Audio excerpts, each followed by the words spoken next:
இலங்கை பாகிஸ்தான் இடையிலான மகளிர் உலகக்கோப்பை கிரிக்கெட் போட்டி மழையால் கைவிடப்பட்டது. 13வது மகளிர் உலகக்கோப்பை கிரிக்கெட் தொடர் இந்தியா மற்றும் இலங்கையில் நடைபெற்று வருகிறது. இதில் ஆஸ்திரேலியா, தென்னாப்பிரிக்கா, இங்கிலாந்து மற்றும் இந்தியா ஆகிய 4 அணிகள் அரையிறுதிக்கு சுற்றுக்கு தகுதி பெற்றுள்ளன. இந்நிலையில் இன்று நடைபெற்ற 25வது லீக் ஆட்டத்தில் இலங்கை பாகிஸ்தான் அணிகள் மோதின.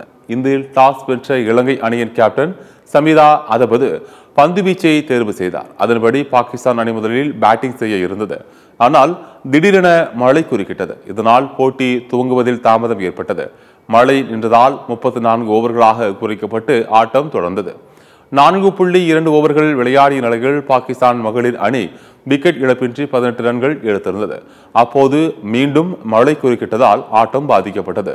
தொடர்ந்து மழை நீடித்ததால் ஆட்டம் கைவிடப்படுவதாக அறிவிக்கப்பட்டது. இதனால் இந்த தொடரில் ஒரு வெற்றி கூட பெறாத பரிதாப நிலைக்கு பாகிஸ்தான் அணி தள்ளப்பட்டுள்ளது.